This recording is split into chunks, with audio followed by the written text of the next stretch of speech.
Oi gente, eu sou a Duda e hoje eu tô aqui pra finalmente, depois de tantos anos, a gente conversar sobre a conclusão da série Cemitério dos Livros Esquecidos. Vamos falar sobre O Labirinto dos Espíritos, de Carlos Ruiz Zafón, e concluir nosso projeto de leitura deste autor tão querido. Muitas emoções nesse vídeo, já adianto, e assim, vai ter spoiler da série inteira, gente. Vai ter spoiler deste livro aqui, é pra gente conversar livremente, né, por ser um projeto de leitura, pra gente discutir sobre tudo. Então, spoiler, aviso de spoiler aqui. Eu vou deixar spoiler já solto, rolando solto desde o começo. Até porque se você lê O Labirinto dos Espíritos, que é o quarto da série do Cemitério dos Livros Esquecidos, você já vai pegar spoiler da série inteira. É um livro que tem revelações dos livros anteriores, né? Afinal de contas, é a conclusão da série.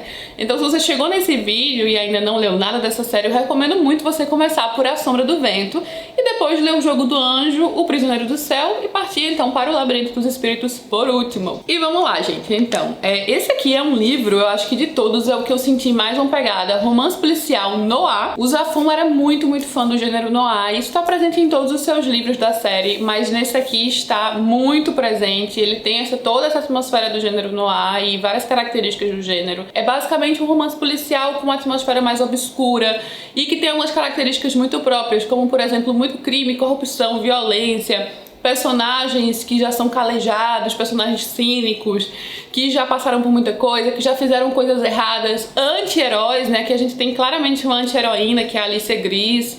Então, muitas características do gênero, e até eu falo em relação também à atmosfera e o visual do gênero, que meio que traz aquele contraste, né, um filme meio escuro, com um contraste entre claro e escuro, né? Filmes noir, a gente sempre tem aquela pegada bem parecida, assim, da atmosfera, da ambientação. Quando os personagens aqui muitas vezes estão fumando cigarro e aquela fumacinha saindo assim no ar, também porque também tem essa pegada, né, de cigarro, bebida. Então, assim, muitas características do gênero noir você pode encontrar aqui neste livro. Além da atmosfera aqui da própria Barcelona, né, com muita corrupção, muitos crimes, traições, autoridades corrompidas, tudo isso faz parte sim do gênero noir. Então, pra mim, de todos os livros de Zafón, esse aqui é o que ele trouxe, essa característica do romance policial noir mais em evidência. E não é à toa, ele era muito fã desse gênero, gente. Eu lembro que eu li uma entrevista que um agente literária dele pediu pra ele enviar vários filmes, os filmes favoritos dele, pra ela fazer uma matéria ou entregar pra alguém. E assim, quase tudo era romance policial noir. Ele também era muito fã até da literatura noir, como por exemplo o Raymond Chandler, que é um grande nome nesse gênero. O Dashiell Hammett também é outro grande nome. Então assim, eu acho que ele trouxe muito disso em toda a série Cemitério dos Livros Esquecidos, mas aqui mais em evidência. Então queria já falar dessa atmosfera do romance policial noir, porque esse é realmente um livro típico do gênero do começo ao fim. Ainda que nos outros essa característica esteja presente, só que de uma forma um pouco, eu acho, mais diminuída, assim. Realmente não é algo que me chamou tanta atenção como me chamou nesse livro aqui. Aqui a gente tem, então, uma protagonista nova, uma personagem de Zafón que nunca apareceu, né, em nenhum dos livros anteriores, que é a Alicia Gris. Ela é uma investigadora meio por baixo dos panos, né, não faz parte de nenhuma força-tarefa policial, muito pelo contrário, né, eles são utilizados ali, são acionados para resolver coisas meio por baixo dos panos mesmo e não receberem crédito, a polícia que recebe o crédito. Mas ela já é uma protagonista com muitos traumas, também com a visão de mundo já muito de acordo com suas experiências pessoais que não foram nada boas, né? Ela passou por muita coisa e ela tem no passado uma ligação muito forte com o nosso querido Fermín. A gente começa o livro, inclusive, vendo esse momento, né, do Fermín, que ele estava ali no barco, chegando a Barcelona. A Alice acaba em suas mãos, né, como uma garotinha pequena, órfã, e essa surpresa dela ter parado lá, caído diretamente no Cemitério dos Livros Esquecidos, né, mas depois disso eles perderam contato, o Fermín achou até que ela já estava morta. Então ela tem essa ligação com o passado de Fermín e também até com a livraria Sempere, já que ela ia na livraria quando era criança com seus pais.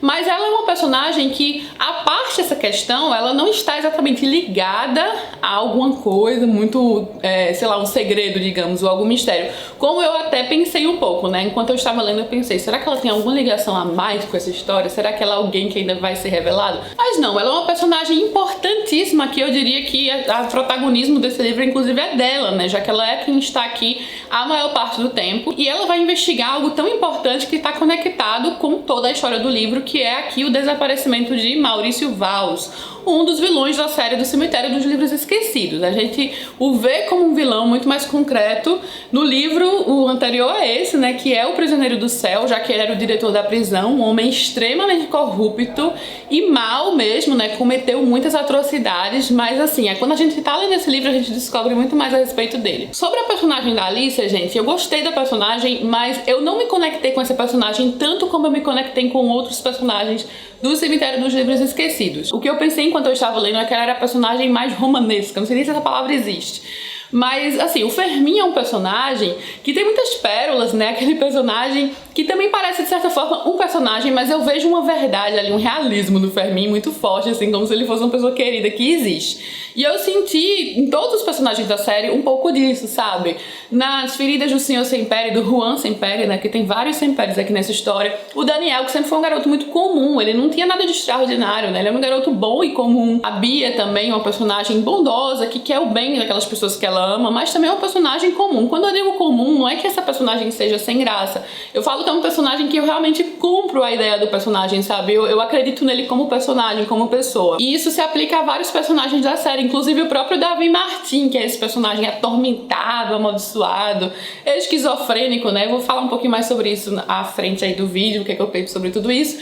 Mas assim, o próprio Davi Martin me parece também um personagem mais real. Todos eles eu realmente me conectei fortemente. Isabela, personagem maravilhosa, que cometeu muitos erros, se arrependeu de vários, mas é um personagem que se doou muito pelas pessoas também. Aí quando chegou na Alicia Gris, eu achei ela mais uma personagem típica de romance, sabe? Aquela personagem que é uma mulher fatal, típico também do gênero noir, mas ela é uma mulher extremamente fatal, que cativa a todos pela sua sedução, né, pelo visual mesmo, e ela sempre usa isso. Ela é aquela personagem que é a dama fatal que chega nos lugares e também não tem aquela fragilidade, muito pelo contrário. Ela tem uma espécie de fragilidade corporal, né, já que ela tem feridas muito fortes, ela sofre muito com isso.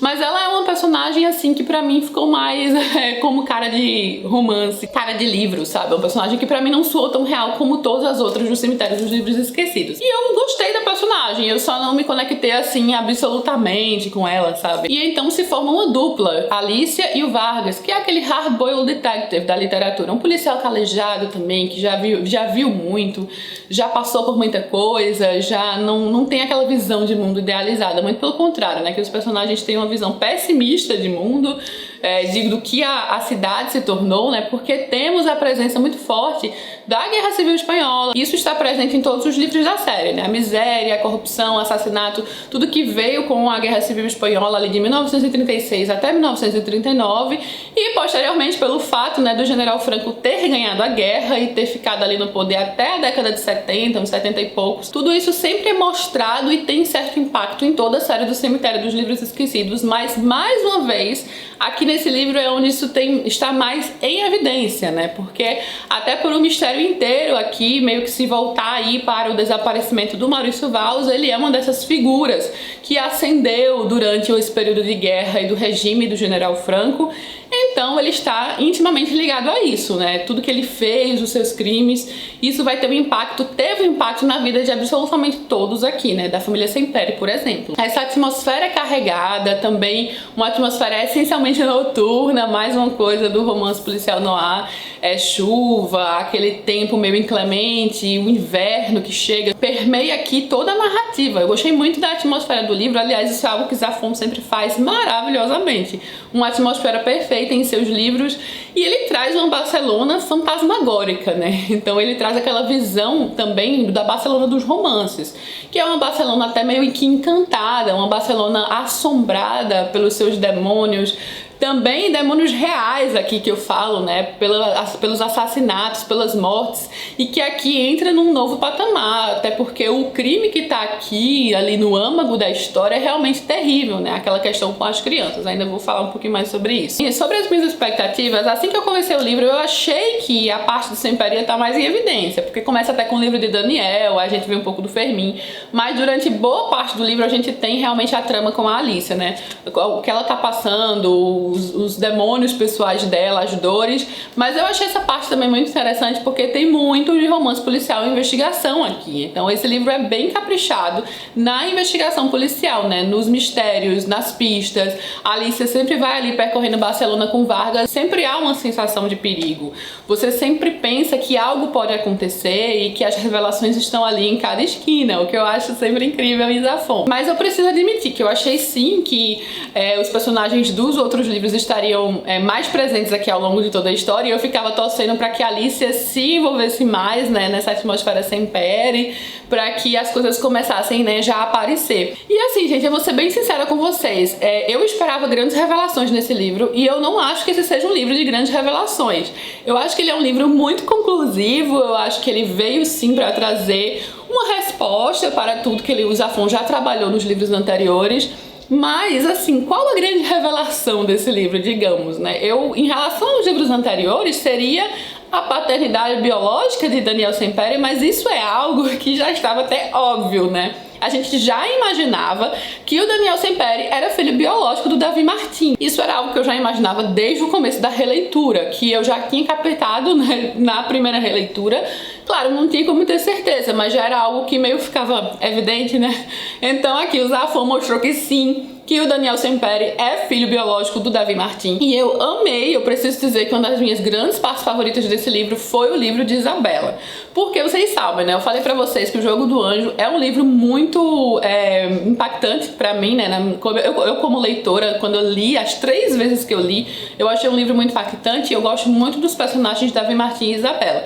Então quando veio essa parte de Isabela, veio um pouco mais do que ela passou, do sofrimento, até dos seus erros, né? Porque ela realmente também errou em vários momentos, e ela meio que se coloca ali no final, né, como alguém que poderia ter evitado. Ela não precisava ter ido atrás, ela foi porque ela sempre amou demais o Davi Martin, mas acabou presa, capturada por pessoas tão maldosas, pessoas tão ruins, aqui como Maurício Valls, né, que a assassinou. Então assim, é realmente muito triste a parte em que ela vai comentar, né, sobre o seu amor por Davi, sobre o seu amor por Daniel, e também pelo que ela sentia pelo Juan Sempere, né, pela admiração que ela tinha por ele e o que aconteceu com ela. Ela é tão nova, ela morreu, sei lá, acho que com 23 anos aqui na história, né?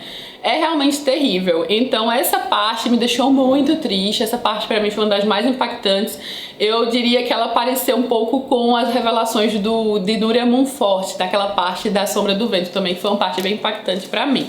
Mas não é nada assim que a gente já não imaginava, né? A gente gostou de ver e realmente acompanhar o que aconteceu, que era algo que não tinha ficado claro nem em O Jogo do Anjo, nem em O Prisioneiro do Céu, que o Zafón deixou pra revelar aqui, essa parte da Isabela. Só que pra mim já era algo esperado, não era uma grande revelação. E então aqui a revelação, fora essa revelação, eu diria que a outra revelação é a própria trama deste livro, né? Então é um novo caso que o Zafón vai trazer. Eu não posso nem dizer que é um novo caso, porque ele vai mostrar o que aconteceu de fato com o passado, o que o Maurício Valls fez em seu passado, e entra toda essa questão do Vitor Mattei, né, que é também mais um escritor maldito. Zafón e seus escritores malditos e amaldiçoados, né. A gente tem o Julián Carax, tem o Davi Martin, tem o Vitor Mattei, então muitos escritores atormentados e com as vidas terríveis, né, com grandes maldições praticamente em seu futuro, e os amores malditos também, porque a gente tem o Julián com a Penélope lá em A Sombra do Vento, a gente tem o Davi Martin e a Isabela, e essa questão dos amores malditos já está presente nas histórias do Zafón lá desde os livros anteriores, quando ele escrevia para jovens, né, os livros infantis juvenis. Então aqui sim entra essa nova questão do Vitor Mattei, da série que ele escreveu, e o que aconteceu com o Vitor Mattei e sua família está intimamente ligado com o passado do Maurício Valls, que é um personagem que nós já conhecíamos e que também está intimamente ligado com a desgraça que aconteceu com a família Sempere e com o próprio Davi Martin. Então tudo isso se conecta, é um livro em que as coisas estão interligadas e se conectam, mas também não traz, eu acho, pra mim, na minha opinião, não traz grandes revelações nesse sentido. Eu gostei muito do desfecho dessa questão das crianças, eu achei muito triste, mas então mostra mais uma vez os grandes crimes de guerra, a corrupção, as pessoas que procuram ascender em cima da desgraça dos outros, que procuram subir na escala social, e tem muito disso que o Maurício Valls fez, e a pessoa que ele era realmente mereceu tudo que veio em seu futuro, né? Porque o futuro dele, a forma como tudo terminou pra ele, não foi nada bom, mas foi uma pessoa que realmente trouxe a desgraça, e uma desgraça que leva ao grande de desespero, né? Não era uma coisa simplesmente, um crime simplesmente banal. Não, ele realmente destroçou famílias e levou ao desespero, assassinou, raptou crianças, a própria filha dele não era dele, era raptada de alguém que ele mandou matar lá, que morreu na prisão. Então realmente é horrível, né, o que tá ali no âmago dessa trama. Também a forma como o Zafón conecta tudo, né, os vários pequenos mistérios, o próprio mistério em cima do Victor Matai, dos livros, do Labirinto dos Espíritos, o que aconteceu com suas filhas, o que aconteceu com ele próprio, ele ter sido obrigado a escrever uma autobiografia para um grande banqueiro que financiava ali o General Franco e o seu regime. Toda a trama eu acho que foi super bem construída. De fato, a forma como ela também foi sendo aos poucos revelada, o Zafón não perde o talento assim de amarrar, sabe? E de soltar no momento devido, que é algo que ele sempre também teve muito em todos os seus livros, de soltar as revelações no momento devido, amarrar tudo, trazer todas as respostas, e isso é sempre louvável e maravilhoso, né? Eu realmente mergulho muito nos livros dele. Esse livro aqui eu li em menos de uma semana, é um livro com quase 700 páginas, já me perguntaram se ele é rápido de ler, pra mim foi muito rápido de ler, queria até que tivesse demorado mais. Me perguntaram também se tem cenas de tortura, e gente, tem sim cenas de tortura, mas assim, quem sofre mais essa parte da tortura nesse livro é justamente o vilão do livro, né, que é Maurício Valls. É uma pessoa traída pelo próprio regime que ele defendeu, uma pessoa traída pelos seus próprios aliados. Então, mais uma vez, isso também foi incrível, né? O Zafón, ele trouxe aí essa questão de o que tinha acontecido com Maurício Valls, quem estava por trás, e a gente descobre essa parte da Verônica, que era filha do banqueiro, mas que na verdade não era filha do banqueiro, ela era Ariadna Matai. Então, assim, tudo aquilo arquitetado e depois, no fundo, tomado ali pelo próprio Leandro, né? Nem mencionei o Leandro ainda, o Leandro que era, digamos, o mentor da Alicia, mas também um homem extremamente corrupto e terrível, né? Ele que estava também por trás de tudo isso, junto com Maurício Valls. É incrível como tudo vai se conectando, né? Inclusive a própria ambição extrema do Maurício Valls, que levou na sua decaída, na sua ruína, porque mesmo quando ele foi encontrado pelos seus aliados, o que os aliados queriam era justamente assassiná-lo, para abafar tudo, né? Para que isso não viesse à tona. Então, assim, tem muita corrupção, muita traição e crimes de guerra aqui que vão permear o livro inteiro. E os personagens que acabam presos nessa trama, né? Nessas intrigas, como o Zafón também utiliza muito aqui, né? Personagens que são inocentes ali na história, só querem viver suas vidas, mas muitas vezes têm também suas vidas destroçadas por conta disso. Até aquela questão que eu falei, que as injustiças são tantas que as pessoas têm uma visão pessimista sobre o futuro, sobre a nação, mas no fundo há aquele fio de esperança, né? Em relação aos corações bons, né? A realmente manter ali as pessoas que se amam unidas, que a família Semperi tem muito disso, essa parte assim mais feliz. O aniversário do Juan Semperi foi um momento bem especial aqui na história também, né? A interação, o Zafón consegue passar muito bem essa parte mais sensível. Vamos agora ao desfecho do Davi Marquim. O Davi Marquim é esse personagem tão enigmático que eu achei que estaria muito mais presente nesse livro. Esse realmente pra mim foi uma grande surpresa, talvez até um pouco de decepção, porque eu achei que esse personagem ia estar ali entranhado nos mistérios, que ia haver uma grande revelação sobre ele. E não, né? Não tem uma grande revelação sobre ele. Ele mal aparece nesse livro, ele aparece bem rapidamente e a gente vê o que acontece com ele através da Ariadna Matai, ela que meio que dá um fim à história do Davi Marquim, e vemos também um pouco dele com a Isabela no Diário de Isabela, mas só. Então assim, ele não é um personagem muito presente nesse livro, a gente só tem o desfecho do Davi Marquim. E sobre isso eu preciso comentar, né? O Zafón, claro, deixa em O Jogo do Anjo tudo muito dúbio. Ao final do Jogo do Anjo fica toda essa questão, se o Davi Marquim imaginou tudo aquilo, se ele é esquizofrênico, se ele realmente tá com as faculdades mentais aí cada vez piores, né? E entrando cada vez mais numa loucura ali, que vendo pessoas e imaginando situações. Tudo isso é algo que já é despertado aí no leitor a partir do Jogo do Anjo. A gente também vê um pouco dele em O Prisioneiro do Céu, é um personagem também que tá aqui no âmago da série, junto com o Fermín aqui e outros. Mas eu acho que esses dois, eu penso na série, eu penso nesses dois assim, no Fermín e no Davi Marquim, muito no âmago de tudo. E a gente sabe que não era exatamente como aconteceu em O Jogo do Anjo, já quando lemos O Prisioneiro do Céu, que há coisas que o Davi Martin não nos contou ou que ele próprio não percebeu. Então há sempre essa confusão se é um personagem esquizofrênico com problemas mentais ou se realmente é um personagem atormentado pelo sobrenatural e ninguém acredita nele. Aqui o Zafón vai pro lado real da coisa, né? É curioso que nos 4 primeiros livros de Carlos Ruiz Zafón, os livros voltados para jovens, todos eles são sobrenaturais. Todos esses 4. Quando você chega na série do Cemitério dos Livros Esquecidos, você percebe que toda a série não é sobrenatural. Tem alguns elementos que você imagina se são ou não sobrenaturais, se é ou não fantasmagórico de fato, né? Até na própria história do Julian Carax, a gente imagina isso em vários momentos, mas que no final das contas ele nos traz uma resposta palpável, né? Ancorada na realidade. Então, assim, é confuso para quem leu já Zafón imaginar que aquela história do Davi Martin é tudo coisa da cabeça dele, porque a gente já estava acostumado com esse aspecto sobrenatural nos livros anteriores, né? Nos livros mais infantis juvenis, enfim.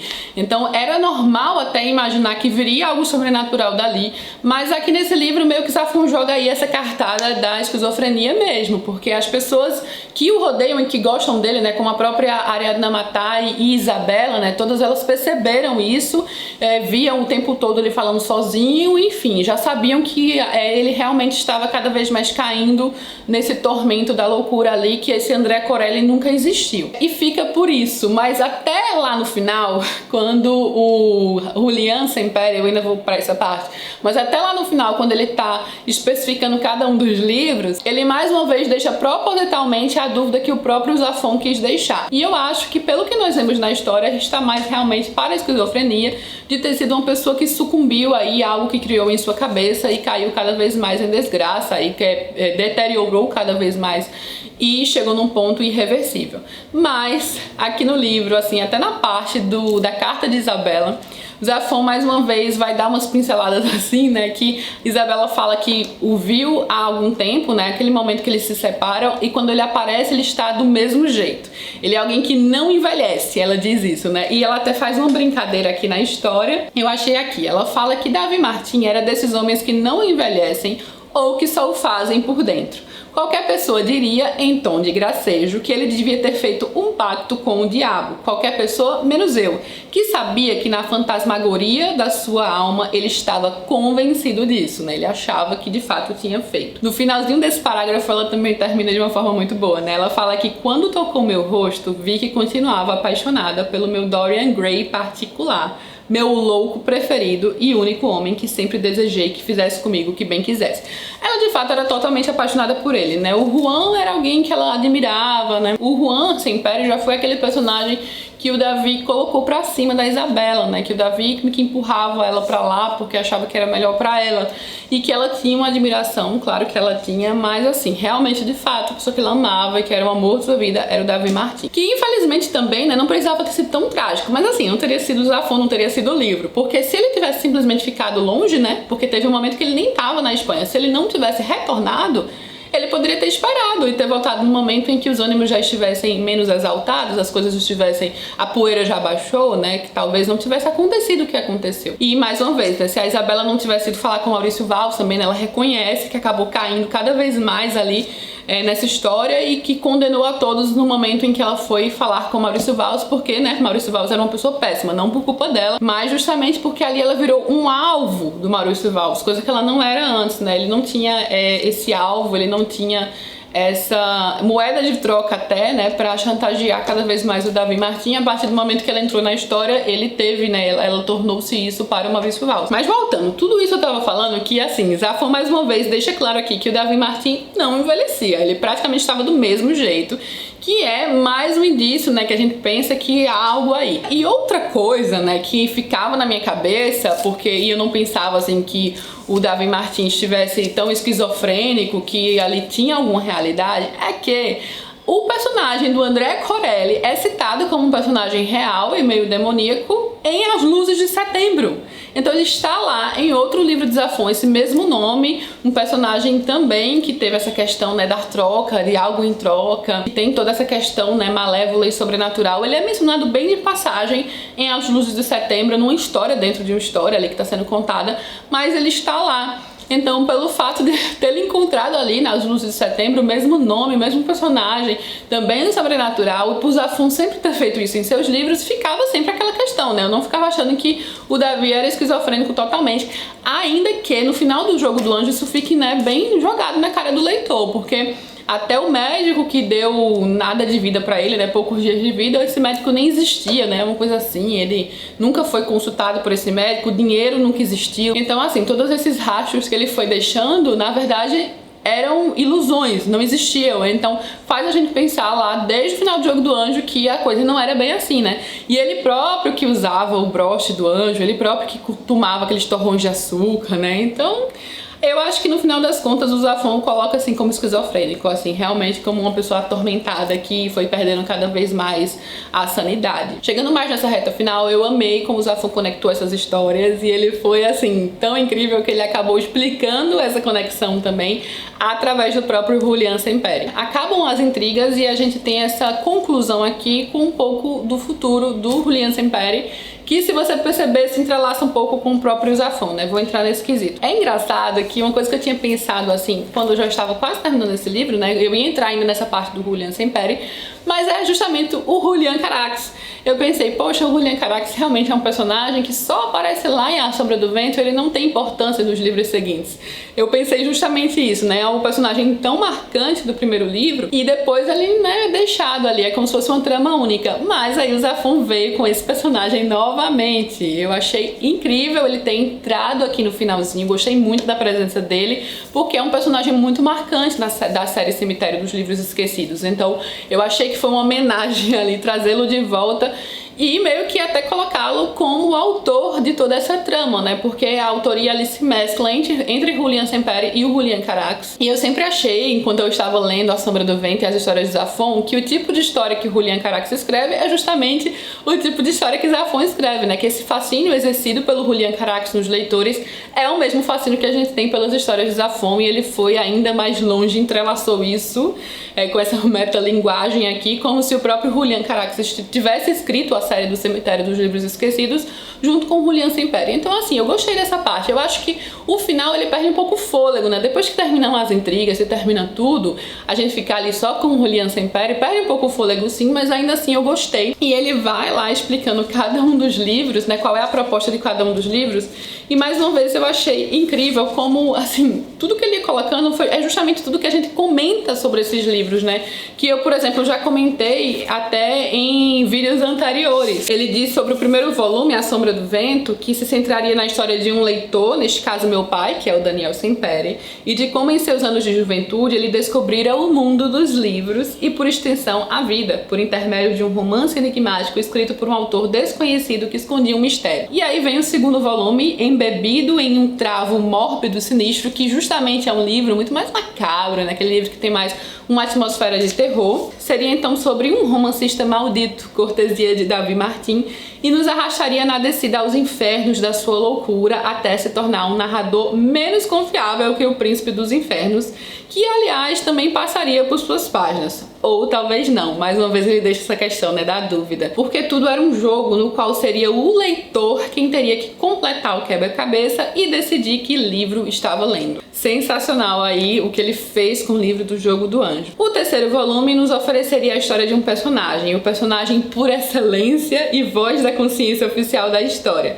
Ou seja, meu tio adotivo, Fermín Romero de Torres. Eu amo tanto o Fermín, gente, ele tá incrível em todos os livros. E ele completa dizendo que revelariam as linhas que interligavam todas as partes do labirinto, que é justamente uma coisa que eu falei no vídeo sobre O Prisioneiro do Céu, que ele é um livro de ligação, ele é um livro de revelações que vão interligar tudo para trazer o final dessa história. E ele realmente é esse tipo de livro, e o Zafón até coloca aqui, né, e que a quarta parte, virulentamente forte e condimentada com os perfumes de todas as anteriores, nos levaria finalmente ao centro do mistério e nos revelaria todos os enigmas por intermédio do meu anjo das trevas favorito, Alicia Gris. As escolhas que ele fez em cada um desses livros, né, como a série do Cemitério dos Livros vai se interligando e vai trazendo alguns elementos que se repetem, a própria presença do Cemitério dos Livros Esquecidos e a forma como é apresentada sempre a novos personagens, Também algo genial nessa última página aqui, como ele fechou, né? Justamente com o Julian Semperi, mais uma vez com sua filha aqui, apresentando então ao Cemitério dos Livros Esquecidos naquela tradição que passa de pai para filho e que começou assim A Sombra do Vento e termina assim o último livro da série. Sensacional, show, uma forma incrível de fechar. E o Zafón aqui vai sim colocar na história do Julian Semperi, no futuro dele, algumas características autobiográficas, né? O Zafón trabalhava com publicidade, era algo que dava dinheiro para ele, mas ele queria mesmo era escrever, assim como o Julian, né? Então, em determinado momento, ele resolve largar a carreira publicitária ali e realmente se dedicar aos livros.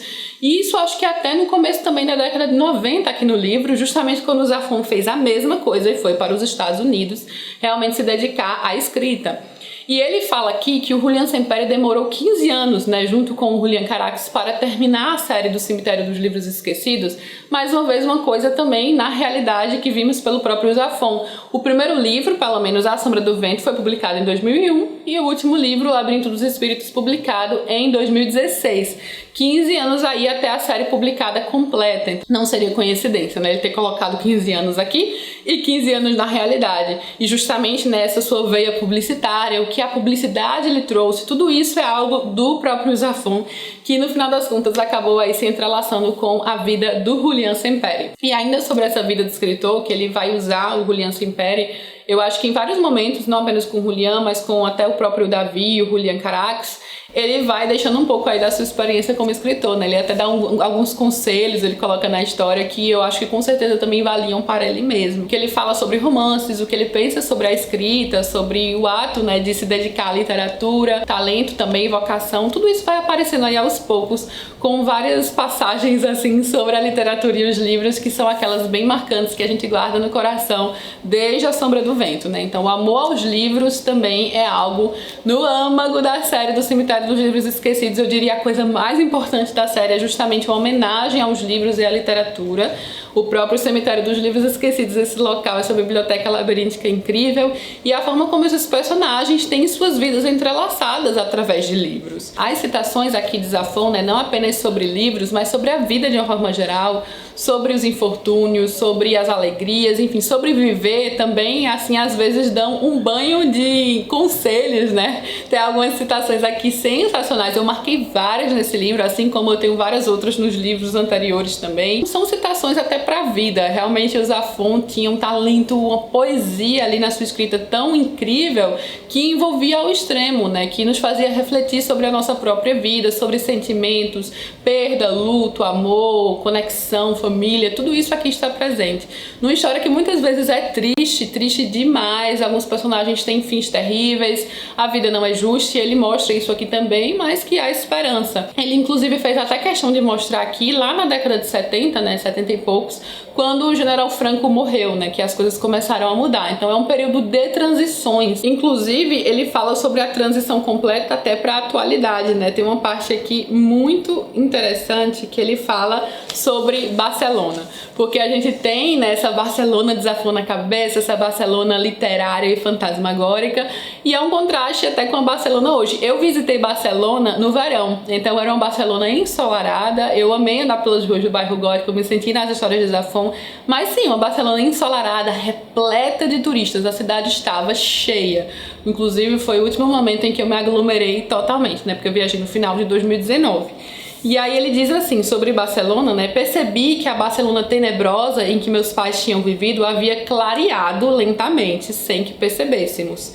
Agora, aquele mundo que eu imaginava lembrar estava desmantelado e se transformara em um cenário perfumado e atapetado para os turistas e toda essa boa gente amante de sol e de praia que, por mais que olhasse, se recusava a ver o ocaso de uma época que, mais que desabar, tinha se desmanchado em uma fina película de poeira que ainda se respirava no ar. Algo ainda permanece ali no ar do que foi, né, desses momentos que aconteceram, mas que Barcelona realmente passou por uma grande mudança.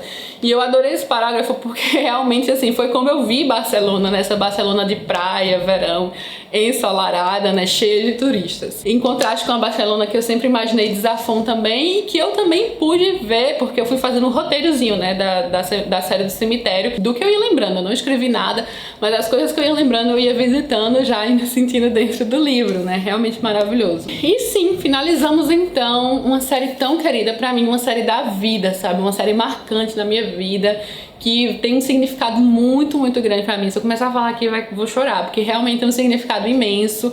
Já tinha, mas agora, né, que será a última série de Zafon, que não temos mais livros dele. Aliás, temos um livro de contos que vai sair este ano, que é Cidade de Vapor. Mal posso esperar, né? Temos mais uma coisinha de Zafon, gente. Mas assim, pra mim, realmente uma série muito especial, daquelas que a gente encontra uma vez perdida na vida, assim, pra amar e pra reler, reler e reler.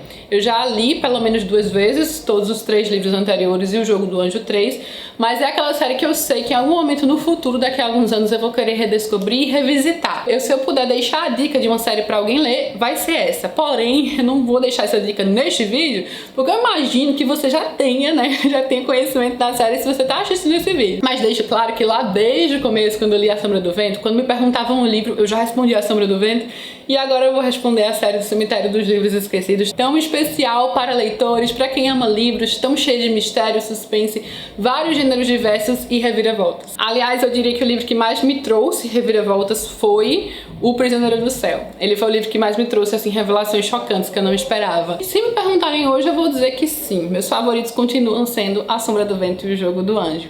Eu amei esse livro, 5 estrelas, favorito, mas toda série pra mim é assim. Avaliando o livro por si só, né, uma história que você senta e lê, inclusive você pode ler, sentar e ler sem ter lido nenhum dos outros anteriores, o que oferece isso é A Sombra do Vento e O Jogo do Anjo, independente da ordem que você leia. Então pra mim ainda continuam como grandes favoritos da série de 4, né, agora que eu li os 4 eu posso dizer, mas isso não quer dizer que os outros sejam menos, porque realmente eu amo cada um desses livros. Eu vou ficando por aqui, nem acredito que terminamos, gente, o projeto Zafon. Quando a Suma lançar, assim que lançar a Cidade de Vapor, vou ler também. E convido vocês para lerem comigo, pra gente ter mais um livro de Zafon para desfrutarmos juntos, né? Mais um livro inédito. E eu espero muito que vocês tenham gostado, inclusive agradeço muito a companhia nessa jornada de mais um projeto aqui do canal, né, nessa finalização de mais um projeto. Pra mim foi muito especial, porque o Zafon é especial e a série do Cemitério dos Livros Esquecidos é uma série da minha vida. Então muito obrigada pela companhia, vou adorar saber o que vocês acharam, deixe seu comentário aqui embaixo, vou ler cada um, tá, com todo carinho. Então vamos conversar, que é a melhor parte. Me conta o que você achou do livro, da série. E se gostou, não esquece de curtir aqui embaixo, se inscreve no canal para receber os vídeos em primeira mão. Beijo enorme a todos e até a próxima.